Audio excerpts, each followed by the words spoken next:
Hola a todos, ¿cómo están? El día de hoy les vengo a presentar un documental sobre la historia de la lengua española. Mostraré varios vídeos relacionados, pero, antes de esto, retrocederemos en el tiempo e iremos a la época cuando el mono, hecho hombre, ve la necesidad de crear un idioma. Bueno, comencemos.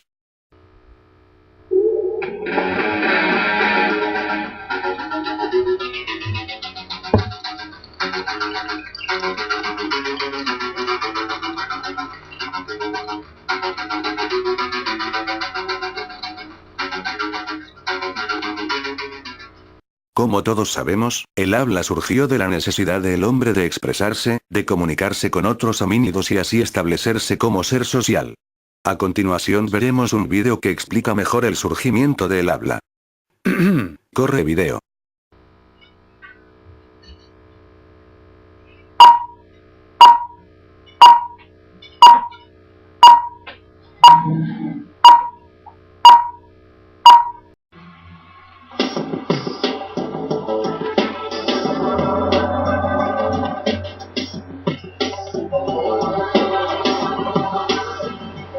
Durante siglos, los filósofos y científicos se han preguntado qué es lo que hace especiales a los humanos.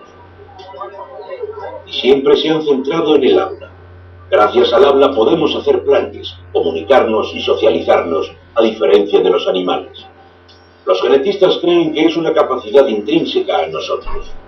En algún lugar de nuestro ADN deben de encontrarse los genes del habla. Solo es cuestión de encontrarlos. La búsqueda llevó a los científicos a la familia Chiari, de Londres. La mitad de los miembros de esta amplia familia sufren de un desorden del habla poco común. ¿Dónde vives, Laura?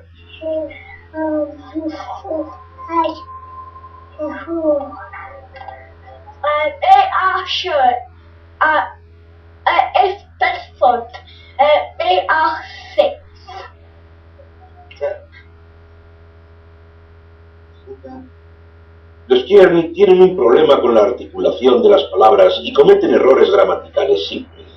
Es claramente una condición genética, algo que se ha transmitido de una generación a la siguiente.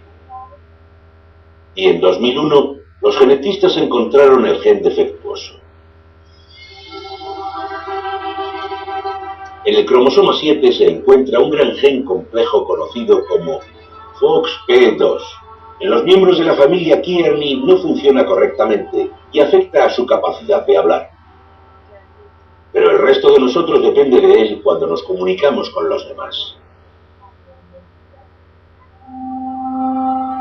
Los científicos creen que la versión humana de FOXP2 surgió hace 200.000 años, más o menos al mismo tiempo que los humanos modernos, Homo sapiens, aparecieron en África. Nuestros antepasados habrían tenido una ventaja lingüística sobre los neandertales, que no tenían la misma versión de FOXP2 en su ADN. Al menos, esa era la teoría. Pero cuando los genetistas comenzaron a analizar el genoma neandertal, encontraron este gen del habla exactamente la misma versión que la de los humanos modernos. Nos sorprendió mucho porque la mayoría de la gente pensaba que este era uno de los genes clave que diferencia a los humanos modernos de los neandertales.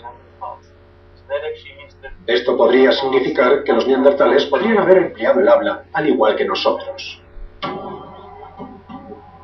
Fue todo un descubrimiento sobre el hombre de Neandertal. Durante mucho tiempo estuvo encasillado en el papel del bruto, tonto y gruñón. Ahora hemos descubierto que compartía un gen del habla con nosotros. E indudablemente tenía las mismas capacidades lingüísticas. Pero ¿cómo pudo existir la misma versión de FOXP2 en el ADN de los neandertales y del Homo sapiens? Las dos especies habían evolucionado de forma separada durante al menos medio millón de años. Este gen no debería estar en ambos. Debería estar en uno o en el otro. Así que nos preguntamos, ¿se llegó a esto mediante la procreación entre ellos? ¿Hubo una interacción entre estas poblaciones que puso ese gen ahí o que lo trajo de ellos a nosotros? Es una posibilidad fascinante. Un gen crucial para el habla podría haber llegado a nosotros mediante la procreación con neandertales. Pero, ¿por qué tendrían los neandertales algo útil que transmitir a los humanos modernos mediante el habla? Para John Hawkes, las pistas se encontraban en el rodeo. Cuando nos enfrentamos a cualquier bestia salvaje, ya sea por diversión o para buscar alimento, es mejor trabajar en equipo, con alguien en primera línea y otros intentando distraer al animal y mantenerlo controlado. ¿Cree que los neandertales habrían colaborado de la misma manera cuando cazaban? Sus lanzas se empleaban para clavarlas en los animales. No estaban diseñadas para ser lanzadas. Por ello, los neandertales tenían que acercarse mucho a su presa y correr el riesgo de lesiones graves. La única forma de hacerlo y mantenerse a salvo era trabajar en equipo, comunicándose siempre con los demás. Nos imaginamos que si les daba bien comunicarse, tenían que saber dónde estaban los demás todo el tiempo. Tenían que saber cómo iban a reaccionar cuando el animal se desviara. Tenían que cooperar de forma establecida. Todo esto estimula la posibilidad de adaptaciones en el cerebro que serían muy valiosas en poblaciones posteriores. Por el contrario, nuestros antepasados, los humanos modernos que llegaron de la sabana africana, tenían lanzas aerodinámicas que se podían lanzar con gran exactitud. Esto suponía que podían cazar a distancia, reduciendo su riesgo de lesiones. También podían ser más solitarios, trabajar en parejas o solos, ya que no tenían la misma necesidad de comunicarse con los demás. Si consideramos los métodos de caza de los humanos modernos, ellos eran más independientes. Podían ganarse la vida mejor por sí solos. Mientras que los neandertales estaban obligados a cooperar. Tenían que trabajar juntos para cazar esos grandes animales con la tecnología de la que disponían.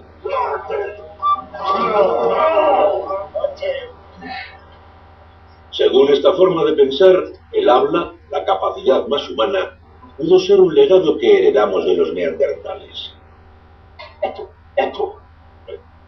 Y podría haber más. Otros dos genes relacionados con el desarrollo del cerebro se han descubierto recientemente en el ADN moderno. Ambos muestran signos de tener un origen neandertal. Los primeros humanos modernos que llegaron a Europa hace 40.000 años eran ingeniosos e inteligentes, seres capaces, pero podrían no haber tenido la misma amplitud de capacidades mentales que tenemos hoy en día. Solo mezclándolos con los humanos antiguos como los neandertales, se habría modificado su cerebro para convertirse realmente en humanos modernos. Si pensamos en humanos modernos abandonando África, me imagino que cuando ese grupo se estaba dispersando, entraron en contacto con otras poblaciones humanas. Fueron recogiendo todo aquello que les hacía más inteligentes, que les proporcionara una ventaja cognitiva. Muchos antropólogos no aceptan este argumento. Creen que los descubrimientos de ADN son aún demasiado nuevos e incompletos como para demostrar este caso mediante la procreación entre especies. No niego que practicaran sexo, pero no ocurrió ningún intercambio de genes que supusiera un cambio significativo biológicamente. Puede que haya más de una respuesta. Puede que la procreación entre especies fuera más común en algunas zonas de Europa que en otras. El hecho de que haya tan poca evidencia genética indica que fue bastante poco común. La gente habla sobre procreación entre especies y dice que puede que se diera solo en algunos casos. Pero incluso una pequeña cantidad ofrece la oportunidad de que se introduzcan ciertas ventajas en la población. Así que esa pequeña cantidad de procreación entre especies, si es que fue pequeña, fue suficiente para que tuviera un efecto enormemente importante en las poblaciones posteriores. Este es uno de los grandes debates de la evolución humana. ¿Somos una especie con pedigrí, con un conjunto único de genes y características? una población de mestizos, una sopa de letras genética. La única forma de saberlo con seguridad es seguir analizando el genoma neandertal, comparándolo con el nuestro, buscando coincidencias. Las respuestas tienen que estar ahí, en alguna parte del ADN. Interesante. La hipótesis del origen del habla es que la aparición del lenguaje en los seres humanos ha contribuido de gran manera a la elevación de la raza con respecto de cualquier otra forma de vida conocida. Sin el lenguaje, en estos momentos seguiríamos siendo una raza animal más dentro del planeta, sin sociedades complejas, sin una capacidad desarrollada de expresión, sin ciencia. Ahora que sabemos de dónde salió el habla, iremos a ver cómo evoluciona para ramificarse en distintas lenguas, entre ellas, el castellano. En nuestros días, las lenguas de origen indoeuropeo son habladas por casi media humanidad, y en ellas se escribe mucho más de la mitad de cuanto se imprime y publica en nuestro planeta. Las raíces es y está, que significan nada menos que ser y estar, así como la raíz ter, que da lugar al pater mater latino y al padre madre español, son herencia del indoeuropeo no solo en nuestra lengua, sino en un enorme número de lenguas más. Aunque el caso más impresionante de continuidad es el caso de los numerales del 2 al 10. Por ejemplo, en indoeuropeo sería duo, tre, quetuor, penque, suex, septum, octo, neunem, decum. Ahora veámoslo a la inversa en itálico, una de sus lenguas hijas.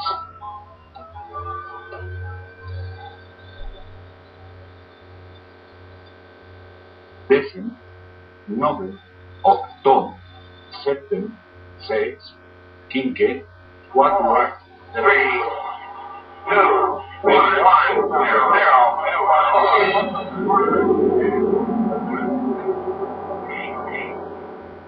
Es impresionante cómo hasta en la era espacial, un idioma como el inglés o inclusive el ruso conservan estas antiguas raíces indoeuropeas que también son las nuestras. Si pudiéramos viajar más atrás de los 7000 años, encontraríamos que los indoeuropeos no inventaron su lengua de la nada. El indoeuropeo viene de otra lengua, y esta lengua tuvo su madre, su abuela, su bisabuela y su tatarabuela, hasta llegar quizá a una especie de Eva lingüística. Pero hablar de esto es perderse en especulaciones, ya que hablar sobre el origen de la lengua es hablar sobre los orígenes del hombre. Pero vayamos a España, la primera patria de nuestra lengua.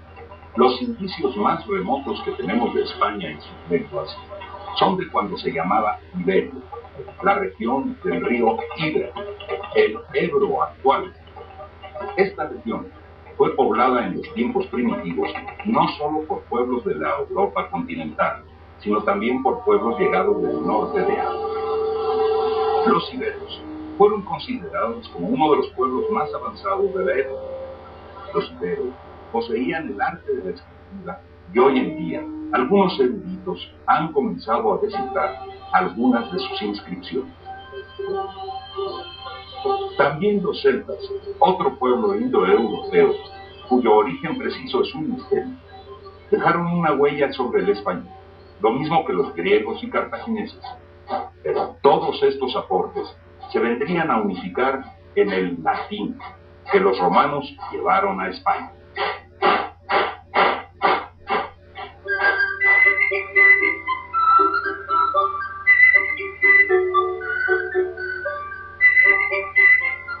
Los romanos, cuya historia de césares y centuriones aún danza entre nosotros, llegaron a la península ibérica 200 años antes de Cristo.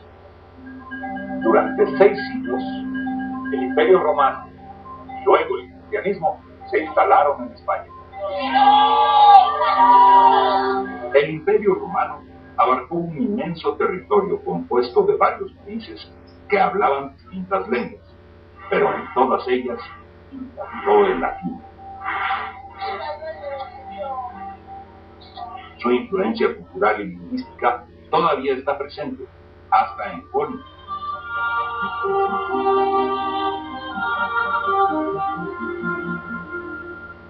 Sin embargo, el latín que llegó a España en el siglo II aprovechó la cultura y los aportes de la lengua de los antiguos pobladores, visitantes y anteriores invasores de la península ibérica. La palabra misma con la que los romanos llamaron al país recién conquistado por ellos parece ser una latinización del nombre que le dieron los comerciantes cartagineses: Hispania, tierra de conejos.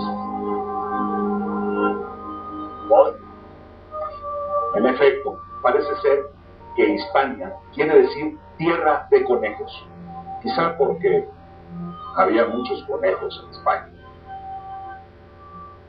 Muchos objetos de la naturaleza todavía los nombramos con las voces milenarias de los celtas, que el latín retomó y heredó a sus lenguas hijas. El caballo,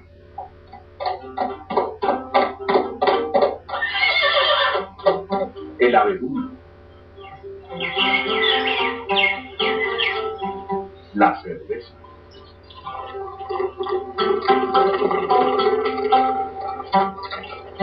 el camino,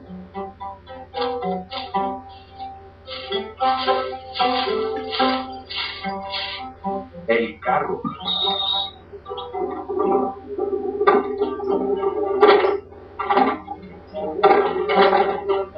la cabaña,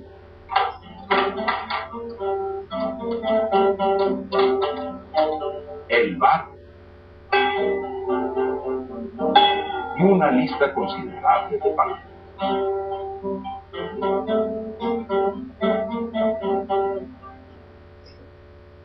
Sin los iberos no tendríamos los sufijos ro, ago y ego, ano y asco.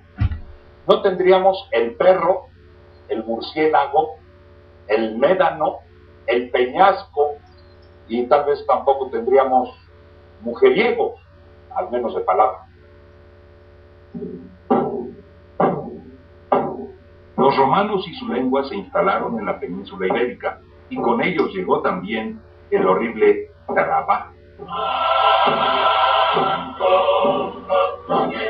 El verbo latino para trabajar era laborare, pero los obreros hispanos no gustaban de tan inocente voz latina y prefirieron inventar el verbo tripaliare, de donde viene trabajo. El tripalium era un instrumento de castigo, un cepo para esclavos insumisos, hecho precisamente de 3 palos. Tripaliare era padecer el tormento del tripalium. En los conventos se encuentra una buena parte de la historia antigua de la lengua española, que se formó en un proceso de separación entre el latín culto, dominado y escrito por unos cuantos, y el latín vulgar, hablado por el común de la gente española.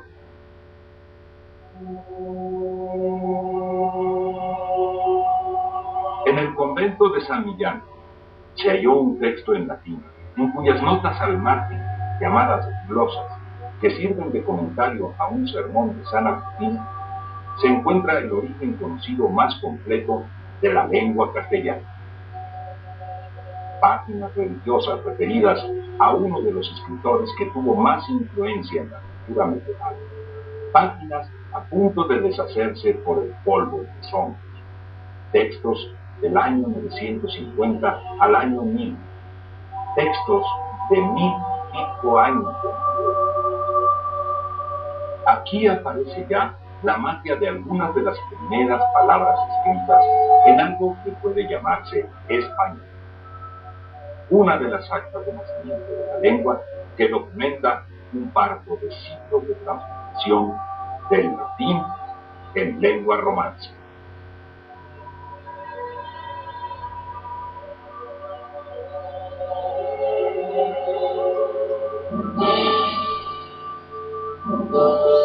Los visigodos, al invadir España, nos dejaron sobre todo sus palabras de guerra: yelmo, dardo, heraldo, bandera, y algunas muy nobles y necesarias palabras de paz.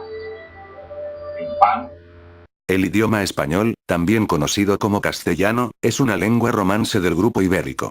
Se encuentra entre los 6 idiomas oficiales que forman parte de la ONU. El español es la segunda lengua más hablada del mundo tras el chino mandarín, por el número de hablantes que lo tienen como lengua materna. Aparte de ser uno de los idiomas más hablados, es uno de los idiomas más estudiados alrededor del mundo tras el inglés. El español es una continuación moderna del latín hablado, conocido como latín vulgar desde el siglo III a.C. La historia del idioma español comienza con el latín vulgar del Imperio Romano, específicamente el latín hablado en la zona central del norte de Hispania. En el preciso momento de la caída del Imperio Romano ocurrida en el siglo V, las personas de aquella época fueron disminuyendo el uso del latín culto, y el latín que empezaron a hablar fue la mezcla de algunas lenguas romances hispánicas entre las que se encontraba el castellano antiguo, origen a su vez de las variedades que constituyen la lengua española. Los textos más antiguos de los que se tiene conocimiento escritos en castellano son los cartularios de Valpuesta y las glosas emilianenses, que se conservan en San Millán de la Cogolla, localidad considerada centro medieval de cultura. El castellano se extendió hacia el sur de la península a lo largo de la Reconquista. En el siglo XV, mientras se daba el proceso de unificación española, el sevillano Antonio de Nebrija, conocido como el padre de la gramática, hizo pública su gramática. Este texto es el primer libro de gramática de la lengua española. Gracias por ver este pequeño documental, y espero les haya gustado. Nos vemos en la próxima, hasta luego.